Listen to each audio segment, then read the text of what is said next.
Hello everyone, welcome to our YouTube channel. आज आपण पाहणार आहोत class 8 subject English chapter 3.4 the two gentlemen of Verona या पाठातील वॉर्मिंग अप ॲक्टिव्हिटीज. चला तर मग सुरुवात करूयात. चिटचॅट सेक्शनमध्ये पहिला क्वेश्चन आहे, what is your favourite pass time? तुमचा आवडता विरंगुळ्याचा उद्योग कोणता? Answer, my favourite pass time is listening music. Second, do you read books for entertainment? तुम्ही मनोरंजनासाठी पुस्तकं वाचता का? Answer, yes, I read books sometimes for entertainment if I like the subject and theme of the book. Third question, what is your favorite story or poem or book? तुमची आवडती कथा, कविता किंवा पुस्तक कोणतं? Answer, my favorite book is Chhava, a novel by Shivaji Sawant. Fourth question, what role do books on the lives of great people play? थोर व्यक्तींच्या जीवनावरील पुस्तके कोणती भूमिका बजावतात? Answer, books on the lives of great people play a crucial role. They inspire, motivate and give experience to follow. Books guide and show the right path to follow. So successful people always read life sketches of great people and their great deeds. Fifth question, how can we decide if a story is average, good, excellent? एखादी story, एखादी कथा साधारण आहे, चांगली आहे की उत्तम आहे हे आपण कसे ठरवू शकतो? Answer, we can decide the standard of book based on the writing style of the writer, newness in the storyline, language used by the writer, theme of the story. However, finally, the reader decides the standard based on his or her interest. A book review is an analysis of a newly published book by an expert who expresses his or her opinion about the contents, style and merit. Book review काय असते बघा. Book review हे एखाद्या नवीन प्रकाशित झालेल्या पुस्तकाचं analysis असतं. मग हे ॲनालिसिस कोण करतं? बाय ॲन एक्सपर्ट, की त्या विषयामधला तज्ज्ञ जो आपले मत, कशाबद्दल मत? तर त्या पुस्तकाच्या कंटेंटबद्दल, त्या पुस्तकाच्या स्टाईलबद्दल, त्या पुस्तकाच्या मेरिटबद्दल आपले मत व्यक्त करतो, मत प्रदर्शित करतो. याला आपण काय म्हणतो? Book review. Book reviews are published in newspapers, magazines and are also available online. Book reviews हे न्यूजपेपरमध्ये पब्लिश होतात, मॅगझिनमध्ये पब्लिश होतात आणि त्याचबरोबर आपल्याला ऑनलाईनसुद्धा पाहायला मिळतात. Make suitable groups in the class.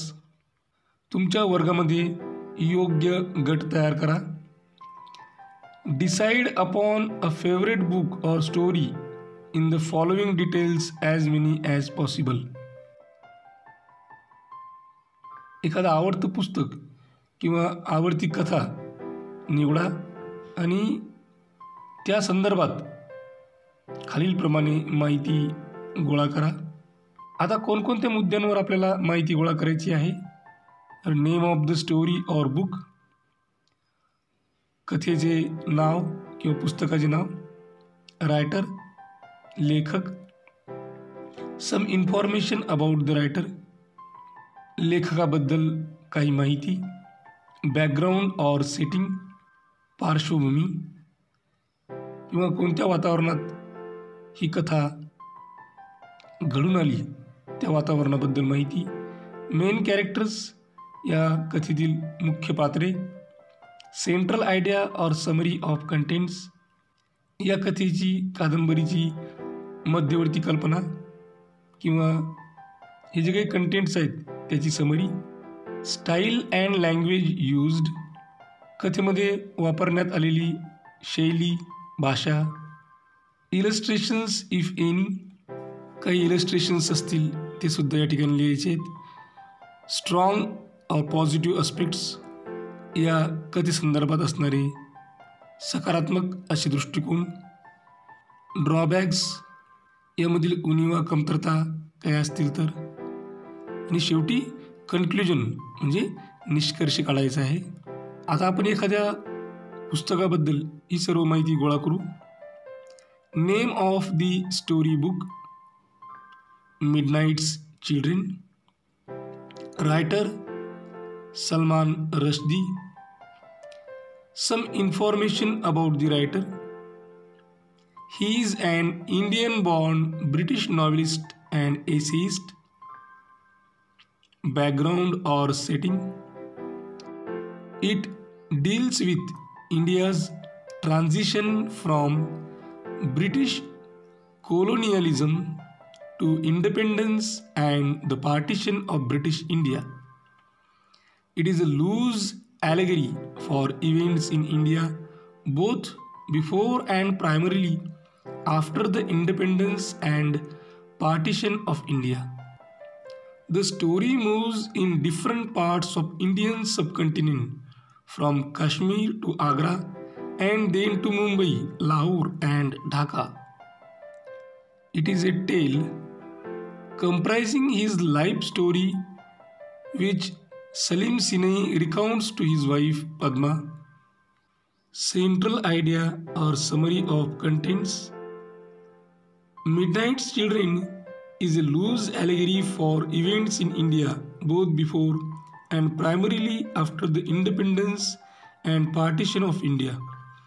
The protagonist and narrator of the story is Salim Sinai, born at the exact moment when India became an independent country. The novel is divided into 3 books. Style and language used. Rushdie's innovative use of magic realism allowed him to employ the nation as family allegory and at the same time confound it with impossible telepathy among a multitude of children from a multitude of languages, cultures, regions and religions. It encompasses the comic and the tragic, the real, the surreal and the mythic. In strong positive aspects, liberal expressions throughout the novel is crucial to constructing a parallel narration to the country's history. The events are parallel to the magical nature of the narratives recounted in The Arabian Nights. Drawbacks. It is a rather lengthy. Conclusion. It is big read which passed the test of 2 or more generations, so it has survived well. या ठिकाणी ही warming up activity पूर्ण झाली. अशाच प्रकारचे नवनवीन video पाहण्यासाठी या चॅनलला सबस्क्राईब करा. आमच्या चॅनलचे सर्वच व्हिडिओज ताबडतोब तुमच्यापर्यंत पोहोचण्यासाठी बाजूला दिलेल्या बेल आयकॉन बटनला क्लिक करा. हा व्हिडिओ तुम्हाला आवडला असेल तर लाईक करा. तुमच्या मित्रमैत्रिणींमध्ये गरजू विद्यार्थ्यांमध्ये जास्तीत जास्त प्रमाणात शेअर करा. काही अडचण असेल, काही सजेशन असेल, काही इन्फॉर्मेशन असेल किंवा रिप्लाय द्यायचा असेल तर कमेंट बॉक्समध्ये कमेंट करा. हा व्हिडिओ अत्यंत काळजीपूर्वक आणि सर्वात महत्त्वाची गोष्ट टिल द एंड शेवटपर्यंत पाहिल्याबद्दल तुम्हा सर्वांचे मनापासून आभार. थँक्यू. Thanks a lot.